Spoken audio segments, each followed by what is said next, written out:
Aquí reposan los restos de un buen amigo, un alto militar norteamericano cuya identidad no debo revelar, al menos por el momento. Él forma parte de la historia que quiero contarle, una historia oscura que usted probablemente no creerá. Pero ese es mi deber, sembrar la duda. Sígame y descubra una historia que jamás fue contada.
Siempre estuvo ahí.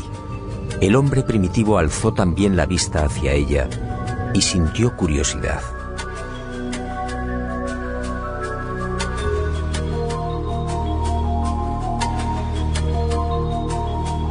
Después llegó el miedo y la luna fue adorada.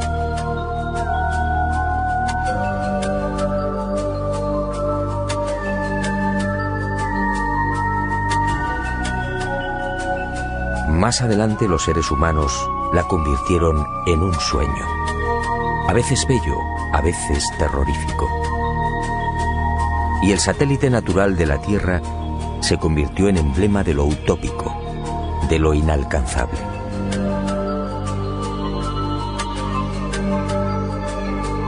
Hasta el siglo XX la Luna fue propiedad de poetas y soñadores. Algunos más audaces llegaron incluso a describirla.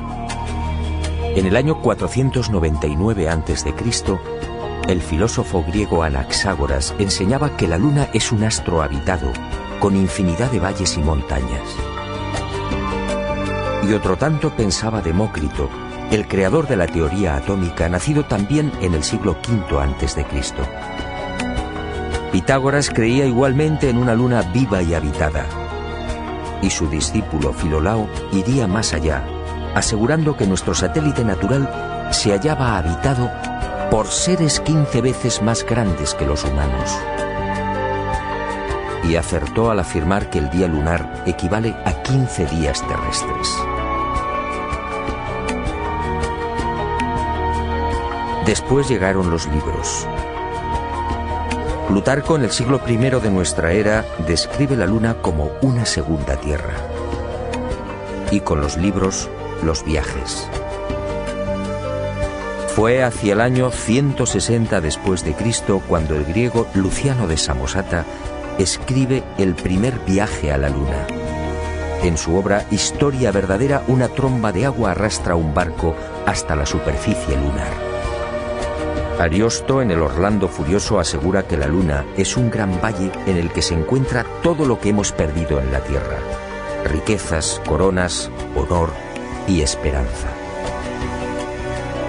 En 1638 aparece en Inglaterra El hombre en la Luna, otro libro que causa sensación. Su autor, el obispo Francis Godwin, envía a la Luna al aventurero español Domingo González, con la ayuda de una pareja de gansos amaestrados. Fue con Galileo en el siglo XVII, cuando las viejas ideas de los griegos sobre la Luna empiezan a tomar consistencia. Galileo inventa el telescopio y queda asombrado al contemplar los cráteres y las grandes superficies oscuras que son identificadas con mares. En 1647, John Hevelius traza el primer mapa lunar y lo publica en su libro Selenografía, afirmando que la Luna estaba repleta de ciudades.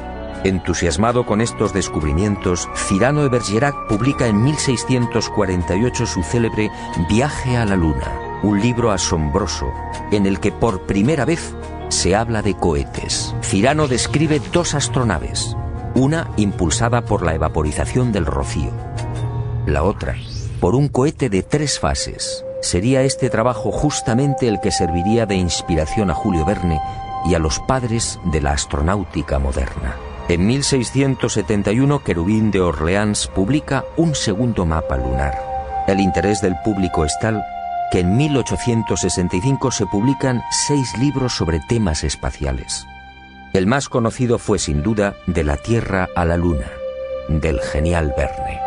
Y en 1903, el ruso Tsiolkovsky proporciona las pautas que servirían de modelo a la cohetería del siglo XX.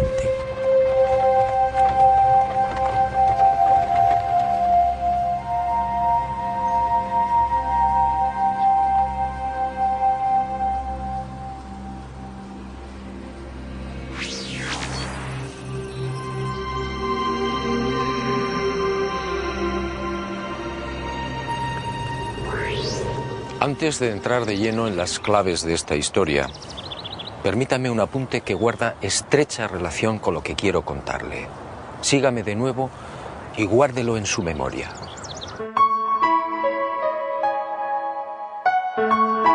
Además de esas viejas y románticas ideas sobre la Luna y de la literatura más o menos fantástica sobre los viajes a nuestro enigmático satélite natural, la historia de la humanidad aparece igualmente repleta de otros no menos misteriosos fenómenos registrados en la superficie lunar.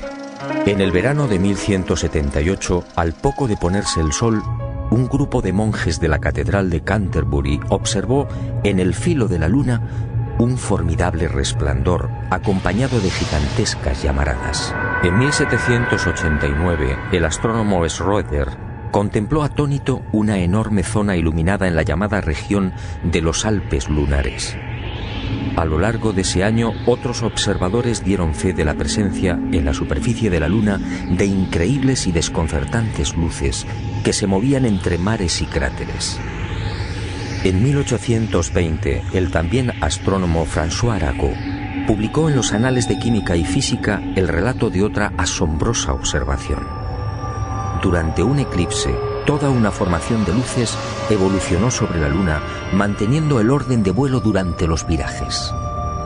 En 1843, el mencionado astrónomo alemán Johann Schroeder asistió a otro fenómeno para el que tampoco se ha encontrado explicación. Al observar el cráter Linné en el Mar de la Tranquilidad, el científico comprobó algo desconcertante. El citado cráter de unos 7 kilómetros de diámetro cambiaba regularmente de forma. Poco después, para asombro de la comunidad científica, el cráter en cuestión desapareció por completo. ¿Qué había ocurrido? En 1971, Apolo 15 sobrevoló la zona y fotografió Linné. El desconcierto de los astrónomos fue total. El cráter Linné solo tenía 2.700 metros de diámetro y estaba allí. En 1877, el astrónomo inglés Klein fue testigo de otras intensas y rápidas luces que se dirigieron al centro del cráter Platón. Una vez en la caldera, las luces se reunieron formando un triángulo. En 1950, el Dr. Wilkins era testigo de otro suceso aparentemente imposible. En el centro del cráter Aristarchus se encendió de pronto una gran luz, iluminando una amplia región lunar. Grandes llamaradas en la superficie de la Luna. Luces en formación.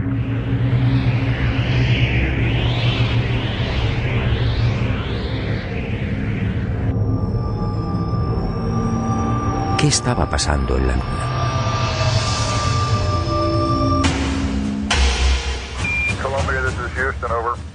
Y en julio de 1969, al fin, el ser humano cumplió su viejo y añorado sueño. El Apolo 11 se posaba en el Mar de la Tranquilidad.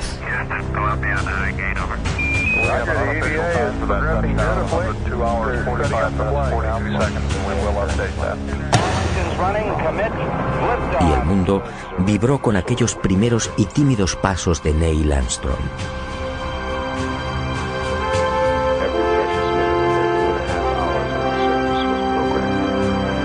Pero el mundo, una vez más, fue engañado.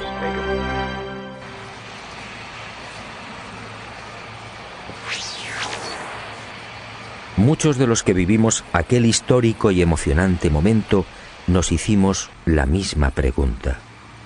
¿Por qué ese obsesivo interés por conquistar la Luna? Fue el alto militar norteamericano al que me he referido y al que desde ahora llamaré Mirlo Rojo, quien años más tarde respondería con una información que me dejó perplejo. Una información secreta que muy pocos conocen.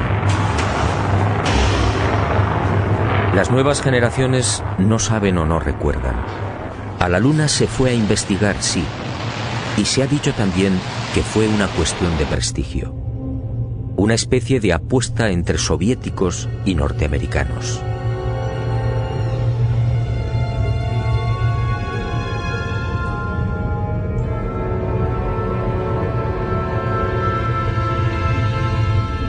Pero hubo algo más.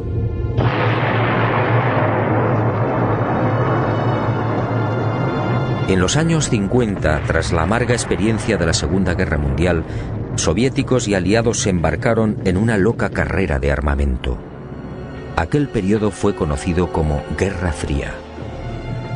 Una peligrosa etapa en la que llegaron a fabricarse 15.000 bombas nucleares y 9.000 misiles intercontinentales. Y de pronto soviéticos y occidentales experimentaron un brusco giro. De la noche a la mañana, sin aparente justificación, la URSS sorprendió al mundo, situando en órbita el primer satélite artificial, el Sputnik. Era el 4 de octubre de 1957. Y armas nucleares y misiles intercontinentales quedaron en segundo plano. ¿Por qué? Y la opinión pública, atónita, asistió a otra sucesión de acontecimientos no menos desconcertante. Estados Unidos se enganchó también a la incipiente carrera espacial, manteniendo en la sombra su obsesión armamentística. Pero los soviéticos mantuvieron la delantera. Mientras los norteamericanos fallaban una y otra vez en los lanzamientos, el 12 de septiembre de 1959, el Lunik 2 ruso conseguía el primer impacto en la Luna. Poco después, el Lunik 3 enviaba las primeras imágenes de la cara oculta.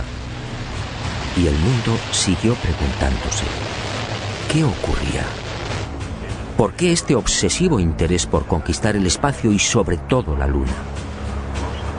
Pero soviéticos y norteamericanos siguieron guardando silencio sobre sus auténticos intereses. Los humillados norteamericanos recibirían el golpe de gracia el 12 de abril de 1961. Ese día el cosmonauta Yuri Gagarin se convirtió en el primer ser humano que orbitaba la Tierra.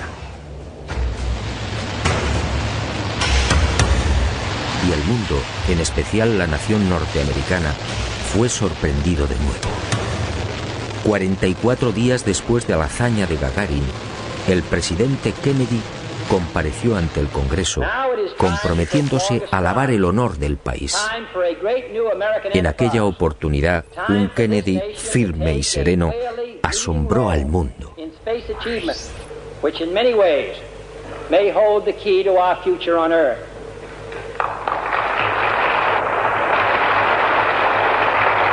I therefore ask the Congress, above and beyond the increases I have earlier requested for space activities, to provide the funds which are needed to meet the following national goals. First, I believe that this nation should commit itself to achieving the goal, before this decade is out, of landing a man on the moon and returning him safely to the Earth. ¿A qué se debían estas extrañas prisas? ¿Qué estaba ocurriendo? Aparentemente las palabras de Kennedy obedecían a la necesidad de recuperar el prestigio y la hegemonía militar. Y era cierto en parte.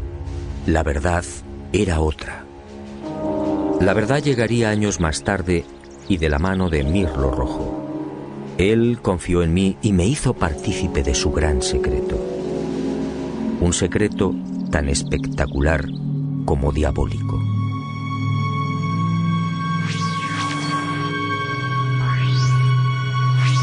Soviéticos y aliados mintieron a la hora de justificar aquella loca carrera espacial. Todo empezó en la década de los años 40. En esas fechas, las intensas oleadas ovni registradas en el mundo pusieron en máxima alerta a los militares soviéticos y aliados. Para ellos estaba claro: aquellos objetos pertenecían a civilizaciones no humanas, civilizaciones muy avanzadas. El mundo nunca lo supo. Aquellos miles de avistamientos fueron la gran razón que impulsó a los militares al referido y brusco giro en la carrera armamentística, y concibieron la necesidad de fortalecer los sistemas defensivos, concediendo absoluta prioridad al espacio. Los militares no eran ajenos a los extraños fenómenos luminosos que se registraban en la Luna y que venían reportando los astrónomos. Y desde los años 50, tanto Estados Unidos como la antigua URSS redactaron planes concretos para pisar el satélite natural y establecer bases que, según ellos, pudieran controlar y contrarrestar la presencia de estas astronaves no humanas. Horizon fue uno de estos proyectos diseñado en secreto por el Pentágono. Ni siquiera Kennedy tuvo conocimiento del gran plan. Sencillamente fue engañado. Y consideró de buena fe que los Estados Unidos deberían ser los primeros en ese supuesto desafío técnico y científico. Según Mirlo Rojo, la campaña de intoxicación desplegada por las diferentes agencias gubernamentales norteamericanas y los servicios de inteligencia hizo el resto. Kennedy y la opinión pública mordieron el anzuelo. En la noche del 24 al 25 de julio de 1955 se produjo un nuevo incidente ovni que aceleraría los planes de los militares. Esa noche los observatorios astronómicos de Leningrado y Monte Palomar descubrieron un gigantesco cilindro a 500 kilómetros de la Tierra, orbitando a 30.000 kilómetros por hora. El objeto tenía más de 10 kilómetros de longitud. Días después, soviéticos, norteamericanos, franceses e ingleses se reunían en secreto en Ginebra, confirmando sus temores. Aquella formidable máquina, obviamente, no era humana. Pero ocurrió algo imprevisto. Los soviéticos no aceptaron los consejos y directrices de los militares aliados para establecer un proyecto conjunto en el control del espacio. Y el 4 de octubre de 1957, ante la sorpresa del mundo y la irritación de los aliados, tomaron la delantera con el ya referido lanzamiento del Sputnik.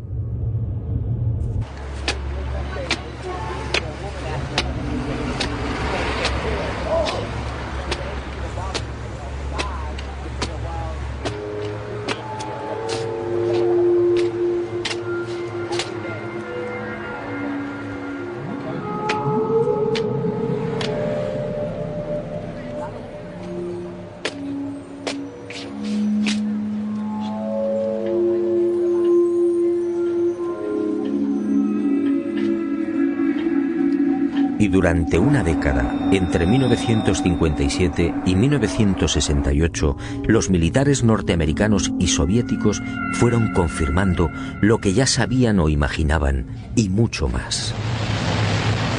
En ese periodo fueron lanzadas más de 20 sondas automáticas que se estrellaron en la Luna o alunizaron suavemente.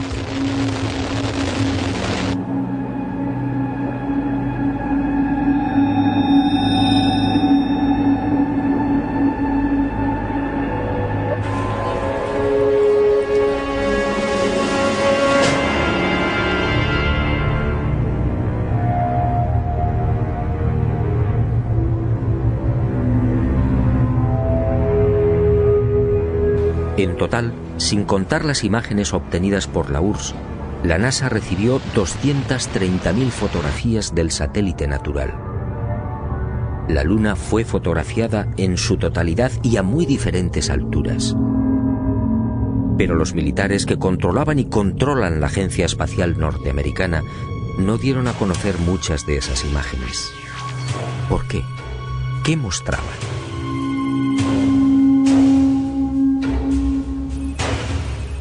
Cuando Mirlo Rojo me entregó algunas de estas fotografías, quedé desconcertado.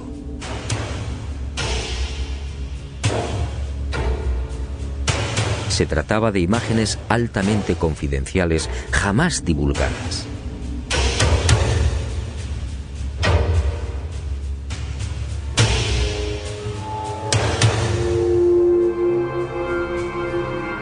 En una de ellas, tomada por la sonda Orbiter 2 en noviembre de 1966, se aprecian dos muros o carreteras paralelos de 27 kilómetros de longitud. Cada una de estas construcciones totalmente artificiales tiene una anchura aproximada de 450 metros. En el muro o carretera de la derecha se aprecia incluso un curioso detalle. La construcción ha sido alterada rompiendo la impecable línea recta con una curva de 1000 metros. En otra de las fotografías, los militares norteamericanos descubrieron lo que llamaron la Gran Presa, una no menos enigmática construcción de 5 kilómetros de longitud al norte del Mare Imbrium. El 19 de noviembre de 1966, la misma Orbiter 2 captaba a 48 kilómetros de altura y sobre el Mar de la Tranquilidad otra extraña formación. En esta ocasión se trataba de enormes pilares o monolitos perfectamente alineados de 3 en fondo. En total, 30 obeliscos de idéntica altura. Aquello obviamente no podía ser una formación natural. En total, según mi confidente, NASA terminó censurando 900 fotografías. Todas ellas pasaron directamente a los archivos del Pentágono. En ellas se distinguen grandes plataformas, posibles ruinas de edificios o ciudades, carreteras y gigantescas cúpulas. Las sospechas de los militares en efecto se cumplieron y prosiguieron con el plan previsto.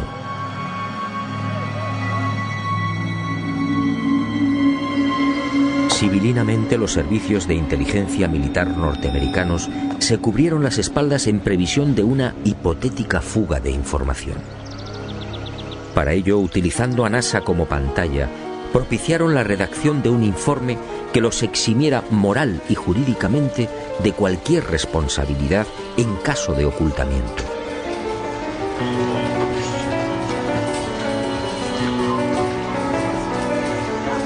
Este documento, conocido como Informe Brookings, redactado por prestigiosos científicos, sociólogos, políticos y economistas, fue presentado a la Cámara de Representantes e impreso en abril de 1961. Curiosamente, un mes antes del célebre discurso de Kennedy en el Congreso. Es decir, cuando NASA, la gran tapadera de los militares, estaba a punto de recibir luz verde y los necesarios dineros para el proyecto Apolo. En este informe, además de reconocer que la vida extraterrestre es una posibilidad real, se aconseja a NASA que no difunda los posibles hallazgos que pueda encontrar en la carrera espacial. En la página 215, en la sección titulada Implicaciones de un descubrimiento de vida extraterrestre, el documento señala que la exploración del espacio podría desembocar en el hallazgo de artefactos no humanos. En ese supuesto, continúa el informe Brookings, nuestra civilización se vería amenazada por un irremediable proceso de desintegración, tal y como ha sucedido en la Tierra, en otras épocas y con otros pueblos. Este documento, efectivamente, no deja en buen lugar a la supuesta democracia norteamericana. Hablemos claro. En el informe Brookings, sencillamente, se anima a NASA a ocultar información. Y eso fue lo que hicieron.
En el viaje de ida hacia la Luna, el Apolo 11 vivió una primera experiencia que también fue silenciada. Cuando se hallaba a 200.000 kilómetros de la Tierra, un extraño y gigantesco objeto apareció en las proximidades de la nave. Los astronautas lo describieron como una formidable L, algo similar a una maleta abierta, aunque en ocasiones cambiaba de forma, adoptando la figura de un cilindro. La noticia se filtró a la prensa, pero NASA, fiel a su consigna de ocultamiento, zanjó el asunto con una explicación tan absurda como insostenible. Lo observado por el Apolo 11 solo era el sobrealimentador del cohete Saturno IV. Absurdo, sí, porque en esos momentos la referida fase del cohete se encontraba a 10.800 kilómetros del Apolo, pero las mentiras de NASA apenas habían empezado. A casi 380.000 kilómetros de la Tierra, muy cerca ya de la superficie lunar, el Apolo descubrió otras luces que volaban en formación.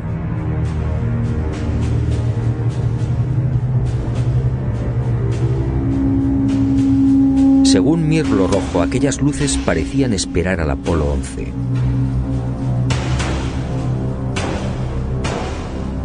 Eran muy brillantes y volaban en perfecta formación.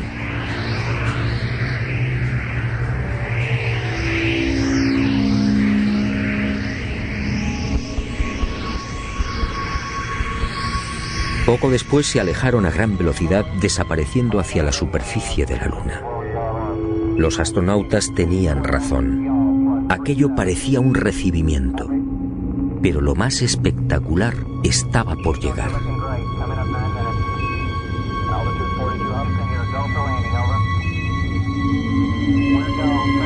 Armstrong y Aldrin descendieron finalmente. Su compañero Collins permaneció en órbita lunar a 110 kilómetros de altura.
Y al poco de aquel histórico alunizaje, Armstrong y Aldrin volvieron a sobresaltarse.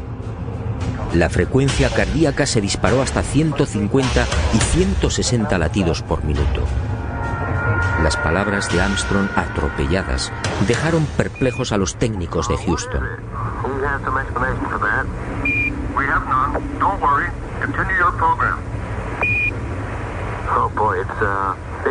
It's really something super fantastic here. You could never imagine this.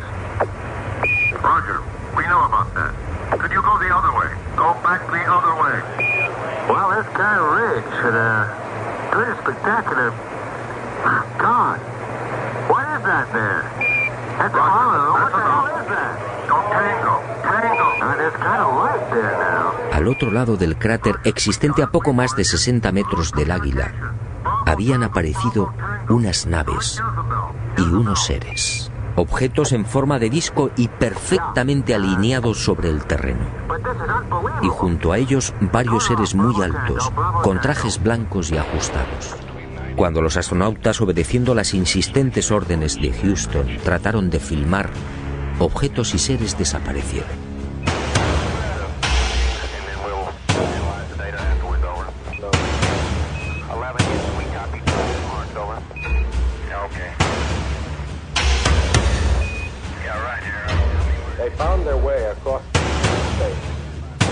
Y llegó el momento culminante, el verdadero objetivo de Apolo 11, la secreta razón que impulsó a los militares a conquistar la Luna.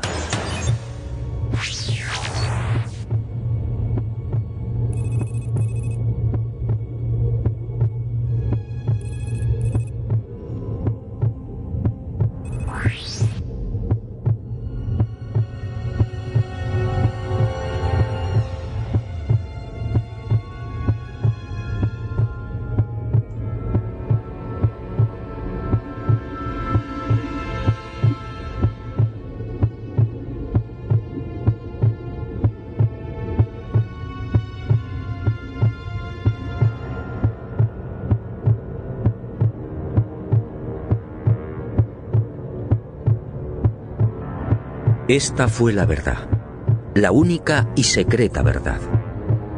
Aquel 21 de julio de 1969, Armstrong y Aldrin se alejaron escasos metros del módulo, filmando esta increíble construcción. Esta película de 14 minutos jamás fue difundida por NASA.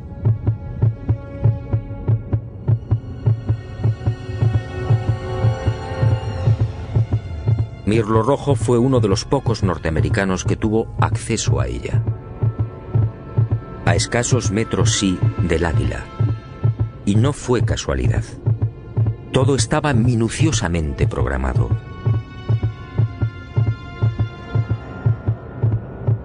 Estas misteriosas ruinas, como otras igualmente filmadas por los restantes Apolos, habían sido fotografiadas con anterioridad por las diferentes sondas automáticas. Una de ellas, la Surveyor 5, lanzada el 8 de septiembre de 1967, fue decisiva.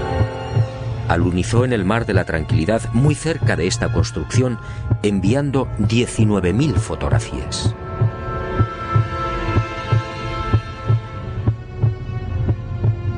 Edificios en ruinas. Edificios en la superficie de la Luna. Edificios aparentemente de una gran antigüedad. Pero, ¿quién los había levantado? Nosotros los humanos, obviamente no. Solo quedaba una respuesta. Esto era obra de una civilización no humana.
Los militares habían satisfecho la primera parte de su diabólico plan. Ahora quedaba la segunda.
Según mi confidente, los astronautas procedieron a lo programado.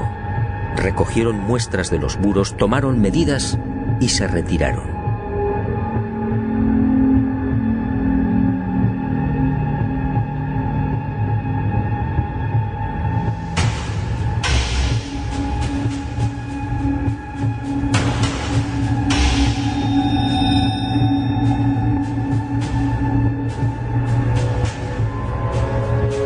La insólita construcción, muy parecida a un hangar, medía 60 metros de longitud con una altura máxima en los muros de 9 metros. Presentaba 12 huecos o ventanas y una especie de puerta frontal de 5 metros de fondo por 3 de altura. Según los análisis practicados en la Tierra, el material con el que había sido construido era similar al de la superficie lunar. Un 60% de los átomos era oxígeno, con un 0.01% del peso constituido por hidrógeno.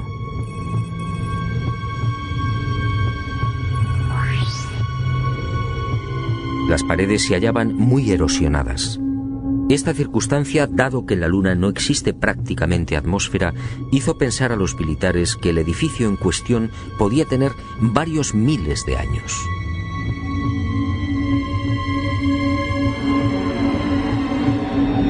La secreta excursión de Armstrong y Aldrin a este hangar y naturalmente los 14 minutos de película jamás fueron difundidos por NASA. Oficialmente no existen. Pero poco faltó para que la increíble aventura se filtrara a la opinión pública. Todo se debió a un error de NASA que permitió la publicación en aquel 21 de julio de una escueta e incomprensible noticia.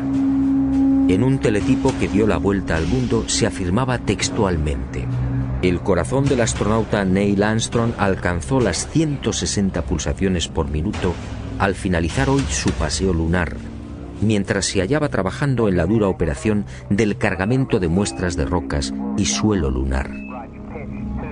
El hecho pasó prácticamente desapercibido, pero algunos con toda razón se preguntaron: ¿cómo era posible que Armstrong sufriera semejante aceleración cardíaca en el más que inofensivo y cómodo transporte de rocas lunares?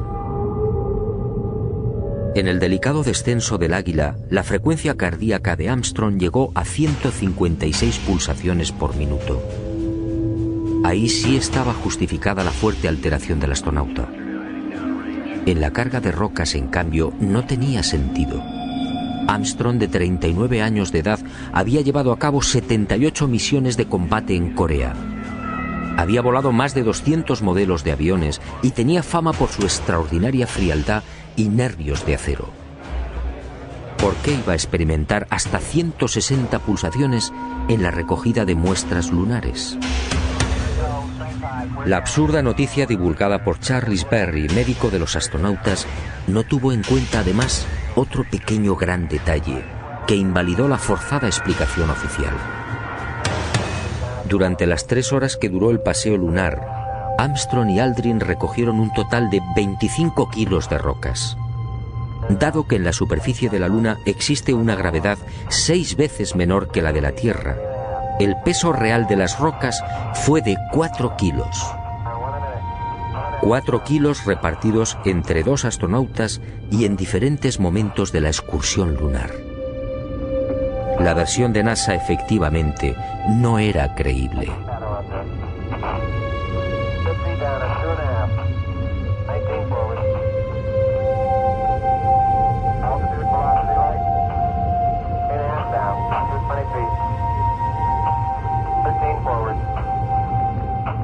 Una vez más, mintieron. No fue el insignificante peso de las rocas lo que precipitó el corazón de Armstrong. Fue la visión de aquel edificio.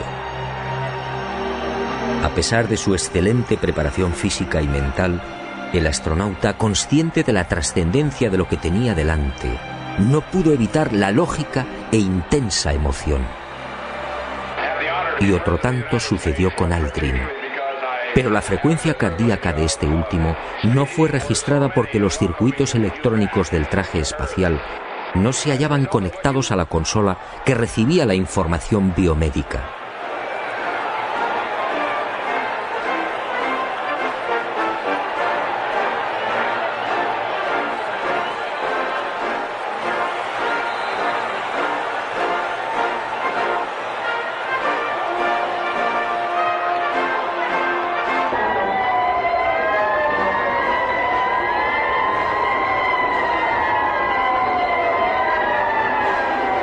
Los hombres del planeta Tierra posaron aquí su pie por primera vez. Julio de 1969. Hemos venido en son de paz, en nombre de toda la humanidad. Así reza el texto de la placa dejada por Apolo 11 en una de las patas del Águila, el módulo lunar que supuestamente todavía sigue en la Luna. ¿En son de paz? Nueva mentira de NASA y de sus propietarios, los militares norteamericanos.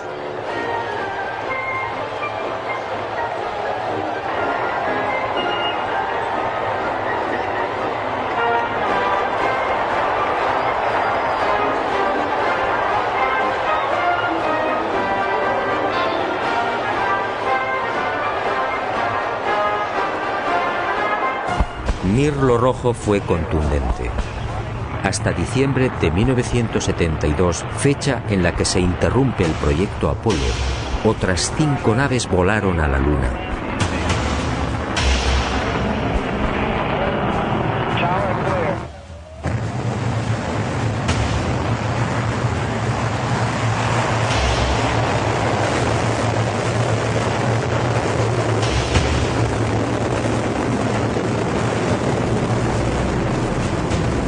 Y volvieron a filmar construcciones. Después, esas edificaciones fueron bombardeadas y destruidas. Y existe la fundada sospecha de que Estados Unidos utilizó armas tácticas nucleares, contaminando la Luna.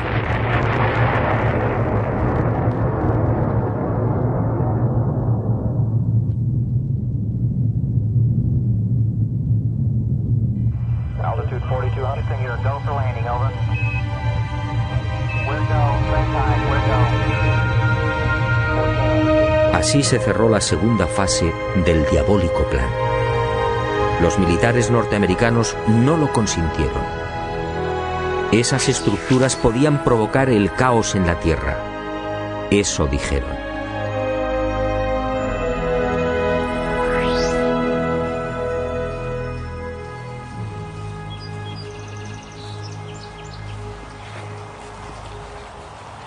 Sí, amigo. En los restantes Apolo sucedieron muchas cosas, cosas extrañas y secretas. Pero esa es otra historia que quizá algún día me decida a contar, suponiendo, claro está, que siga vivo. Por cierto, desde aquel diciembre del 72 han transcurrido más de 30 años. ¿Estamos pensando lo mismo? ¿Por qué nunca se volvió a la Luna?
Fue hacia el año 160 después de Cristo cuando el griego Luciano de Samosata escribe el primer viaje a la Luna. En su obra Historia verdadera, una tromba de agua arrastra un barco hasta la superficie lunar. Ariosto, en el Orlando Furioso, asegura que la Luna es un gran valle en el que se encuentra todo lo que hemos perdido en la Tierra: riquezas, coronas, honor y esperanza. En 1638 aparece en Inglaterra El hombre en la Luna, otro libro que causa sensación. Su autor, el obispo Francis Godwin, envía a la Luna al aventurero español Domingo González con la ayuda de una pareja de gansos amaestrados. Fue con Galileo en el siglo XVII cuando las viejas ideas de los griegos sobre la Luna empiezan a tomar consistencia. Galileo inventa el telescopio y queda asombrado al contemplar los cráteres y las grandes superficies oscuras que son identificadas con mares. En 1647, John Hevelius traza el primer mapa lunar y lo publica en su libro Selenografía, afirmando que la Luna estaba repleta de ciudades. Entusiasmado con estos descubrimientos, Cyrano de Bergerac publica en 1648 su célebre Viaje a la Luna, un libro asombroso en el que por primera vez se habla de cohetes. Cyrano describe dos astronaves, una impulsada por la evaporización del rocío, la otra por un cohete de 3 fases. Sería este trabajo justamente el que serviría de inspiración a Julio Verne y a los padres de la astronáutica moderna. En 1671, Querubín de Orleans publica un segundo mapa lunar.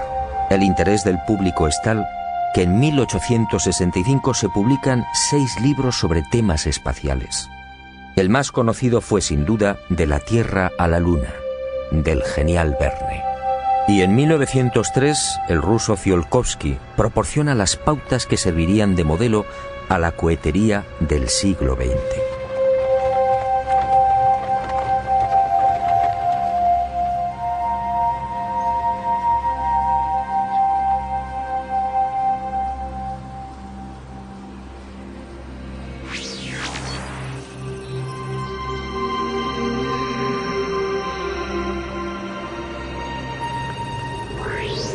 Antes de entrar de lleno en las claves de esta historia, permítame un apunte que guarda estrecha relación con lo que quiero contarle.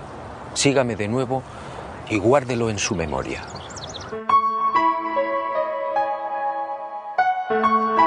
Además de esas viejas y románticas ideas sobre la Luna y de la literatura más o menos fantástica sobre los viajes a nuestro enigmático satélite natural, la historia de la humanidad aparece igualmente repleta de otros no menos misteriosos fenómenos registrados en la superficie lunar. En el verano de 1178, al poco de ponerse el sol, un grupo de monjes de la Catedral de Canterbury observó en el filo de la Luna un formidable resplandor acompañado de gigantescas llamaradas. En 1789, el astrónomo Schroeder contempló atónito una enorme zona iluminada en la llamada región de los Alpes lunares. A lo largo de ese año, otros observadores dieron fe de la presencia en la superficie de la Luna de increíbles y desconcertantes luces que se movían entre mares y cráteres. En 1820, el también astrónomo François Arago publicó en los Anales de Química y Física el relato de otra asombrosa observación. Durante un eclipse, toda una formación de luces evolucionó sobre la Luna, manteniendo el orden de vuelo durante los virajes. En 1843, el mencionado astrónomo alemán Johann Schröder asistió a otro fenómeno para el que tampoco se ha encontrado explicación. Al observar el cráter Linné en el Mar de la Tranquilidad, el científico comprobó algo desconcertante. El citado cráter de unos 7 kilómetros de diámetro cambiaba regularmente de forma. Poco después, para asombro de la comunidad científica, el cráter en kilómetros por hora. El objeto tenía más de 10 kilómetros de longitud. Días después, soviéticos, norteamericanos, franceses e ingleses se reunían en secreto en Ginebra, confirmando sus temores. Aquella formidable máquina, obviamente, no era humana. Pero ocurrió algo imprevisto. Los soviéticos no aceptaron los consejos y directrices de los militares aliados para establecer un proyecto conjunto en el control del espacio. Y el 4 de octubre de 1957, ante la sorpresa del mundo y la irritación de los aliados, tomaron la delantera con el ya referido lanzamiento del Sputnik.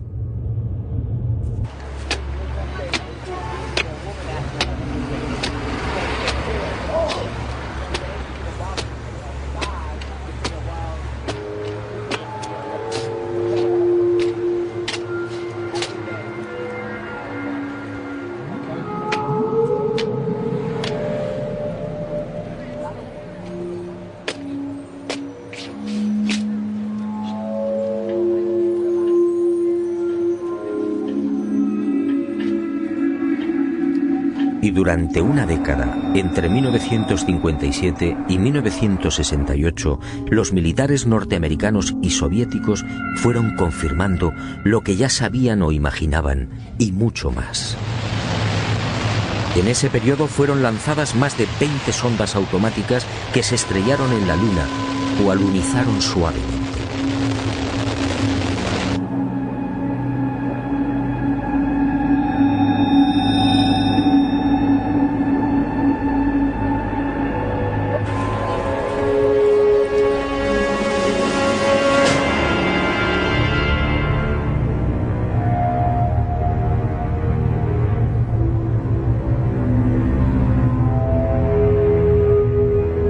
En total, sin contar las imágenes obtenidas por la URSS, la NASA recibió 230.000 fotografías del satélite natural.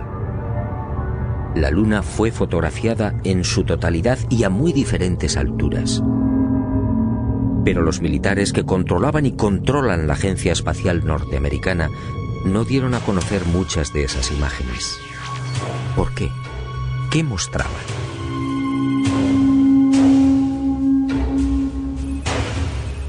Cuando Mirlo Rojo me entregó algunas de estas fotografías, quedé desconcertado.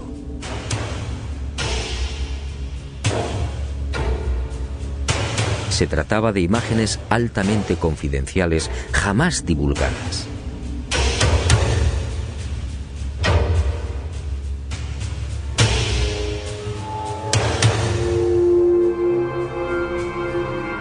En una de ellas, tomada por la sonda Orbiter 2 en noviembre de 1966, se aprecian dos muros o carreteras paralelos de 27 kilómetros de longitud. Cada una de estas construcciones totalmente artificiales tiene una anchura aproximada de 450 metros. En el muro o carretera de la derecha se aprecia incluso un curioso detalle. La construcción ha sido alterada rompiendo la impecable línea recta con una curva de 1000 metros. En otra de las fotografías, los militares norteamericanos descubrieron lo que llamaron la Gran Presa, una no menos enigmática construcción de 5 kilómetros de longitud al norte del Mare Imbrium.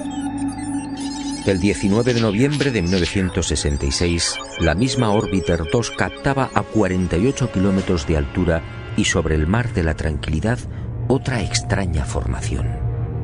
En esta ocasión se trataba de enormes pilares o monolitos perfectamente alineados de 3 en fondo. En total, 30 obeliscos de idéntica altura. Aquello obviamente no podía ser una formación natural. En total, según mi confidente, NASA terminó censurando 900 fotografías. Todas ellas pasaron directamente a los archivos del Pentágono.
Aquí reposan los restos de un buen amigo, un alto militar norteamericano cuya identidad no debo revelar, al menos por el momento.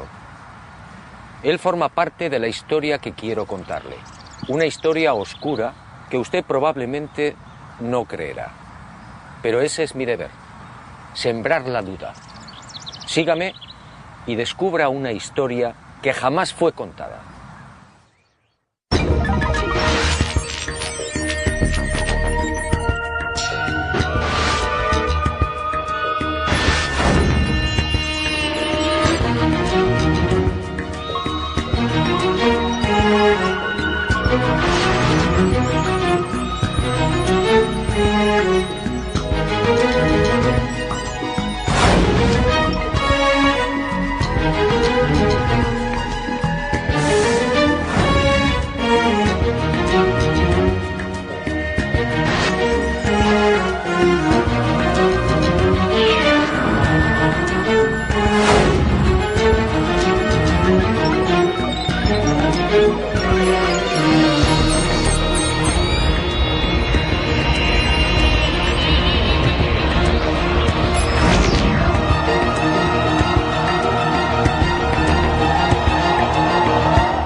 Siempre estuvo ahí. El hombre primitivo alzó también la vista hacia ella y sintió curiosidad.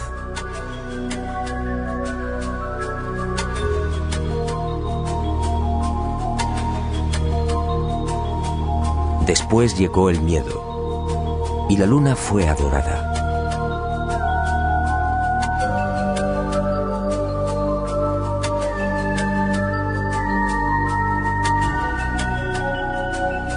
Más adelante los seres humanos la convirtieron en un sueño, a veces bello, a veces terrorífico. Y el satélite natural de la Tierra se convirtió en emblema de lo utópico, de lo inalcanzable.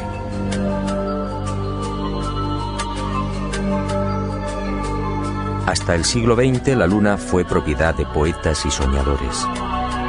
Algunos más audaces llegaron incluso a describirla.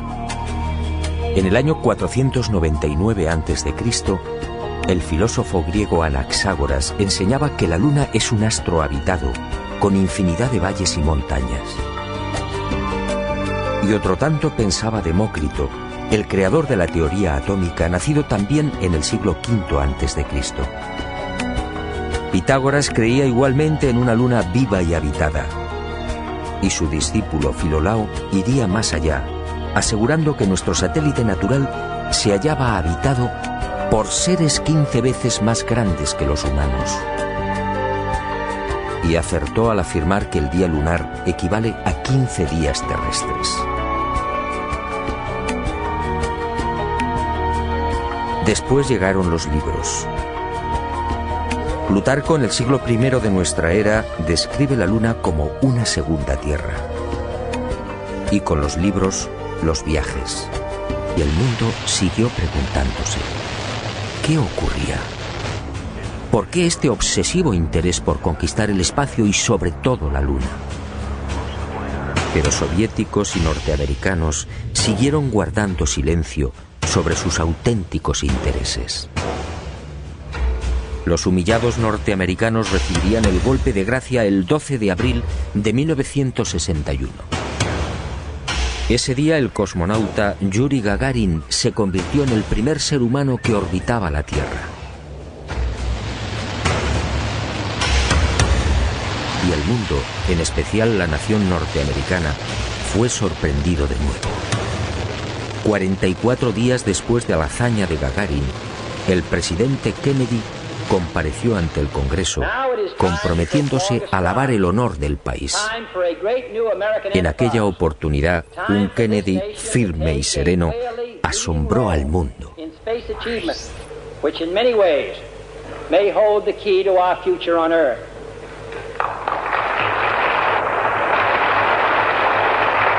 I therefore ask the Congress, above and beyond the increases I have earlier requested for space activities, to provide the funds which are needed to meet the following national goals. First, I believe that this nation should commit itself to achieving the goal, before this decade is out, of landing a man on the moon and returning him safely to the earth.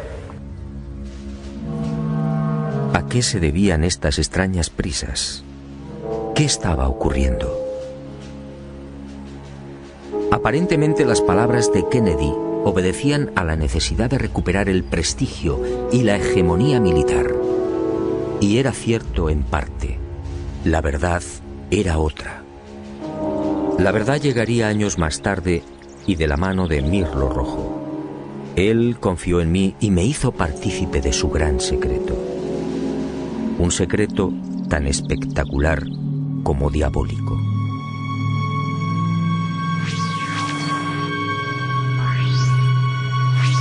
Soviéticos y aliados mintieron a la hora de justificar aquella loca carrera espacial. Todo empezó en la década de los años 40.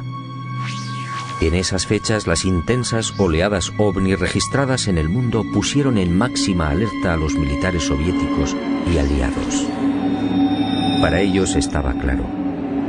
Aquellos objetos pertenecían a civilizaciones no humanas, civilizaciones muy avanzadas. El mundo nunca lo supo. Aquellos miles de avistamientos fueron la gran razón que impulsó a los militares al referido y brusco giro en la carrera armamentística. Y concibieron la necesidad de fortalecer los sistemas defensivos, concediendo absoluta prioridad al espacio. Los militares no eran ajenos a los extraños fenómenos luminosos que se registraban en la Luna y que venían reportando los astrónomos. Y desde los años 50, tanto Estados Unidos como la antigua URSS redactaron planes concretos para pisar el satélite natural y establecer bases que, según ellos, pudieran controlar y contrarrestar la presencia de estas astronaves no humanas. Horizon fue uno de estos proyectos diseñado en secreto por el Pentágono. Ni siquiera Kennedy tuvo conocimiento del gran plan. Sencillamente fue engañado. Y consideró de buena fe que los Estados Unidos deberían ser los primeros en ese supuesto desafío técnico y científico. Según Mirlo Rojo, la campaña de intoxicación desplegada por las diferentes agencias gubernamentales norteamericanas y los servicios de inteligencia hizo el resto. Kennedy y la opinión pública mordieron el anzuelo. En la noche del 24 al 25 de julio de 1955 se produjo un nuevo incidente ovni que aceleraría los planes de los militares.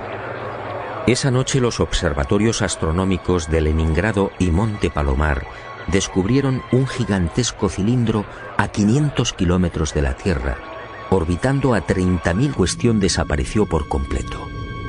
¿Qué había ocurrido? En 1971, Apolo 15 sobrevoló la zona y fotografió Linné. El desconcierto de los astrónomos fue total. El cráter Linné solo tenía 2.700 metros de diámetro y estaba allí. En 1877, el astrónomo inglés Klein fue testigo de otras intensas y rápidas luces que se dirigieron al centro del cráter Platón. Una vez en la caldera, las luces se reunieron formando un triángulo. En 1950, el Dr. Wilkins era testigo de otro suceso aparentemente imposible. En el centro del cráter Aristarchus se encendió de pronto una gran luz, iluminando una amplia región lunar. Grandes llamaradas en la superficie de la Luna. Luces en formación.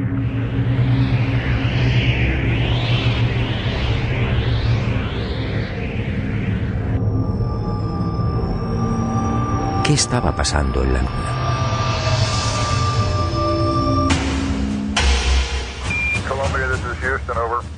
Y en julio de 1969, al fin, el ser humano cumplió su viejo y añorado sueño.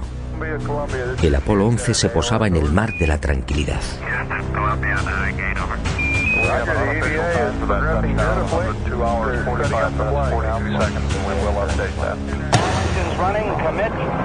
Y el mundo vibró con aquellos primeros y tímidos pasos de Neil Armstrong.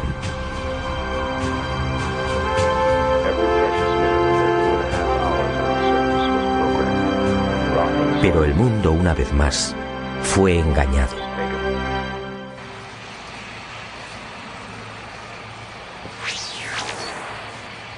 Muchos de los que vivimos aquel histórico y emocionante momento nos hicimos la misma pregunta. ¿Por qué ese obsesivo interés por conquistar la Luna? Fue el alto militar norteamericano al que me he referido y al que desde ahora llamaré Mirlo Rojo, quien años más tarde respondería con una información que me dejó perplejo. Una información secreta que muy pocos conocen. Las nuevas generaciones no saben o no recuerdan. A la Luna se fue a investigar, sí, y se ha dicho también que fue una cuestión de prestigio. Una especie de apuesta entre soviéticos y norteamericanos.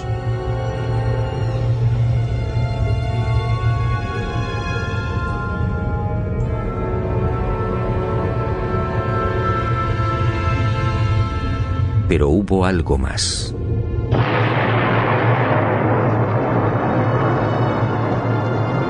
En los años 50, tras la amarga experiencia de la Segunda Guerra Mundial, soviéticos y aliados se embarcaron en una loca carrera de armamento. Aquel periodo fue conocido como Guerra Fría. Una peligrosa etapa en la que llegaron a fabricarse 15.000 bombas nucleares y 9.000 misiles intercontinentales. Y de pronto soviéticos y occidentales experimentaron un brusco giro. De la noche a la mañana, sin aparente justificación, la URSS sorprendió al mundo, situando en órbita el primer satélite artificial, el Sputnik. Era el 4 de octubre de 1957. Y armas nucleares y misiles intercontinentales quedaron en segundo plano. ¿Por qué? Y la opinión pública, atónita, asistió a otra sucesión de acontecimientos no menos desconcertante. Estados Unidos se enganchó también a la incipiente carrera espacial, manteniendo en la sombra su obsesión armamentística. Pero los soviéticos mantuvieron la delantera.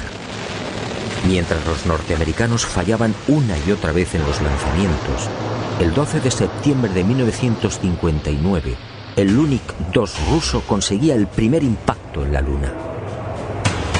Poco después, el Lunik 3 enviaba las primeras imágenes de la cara oculta,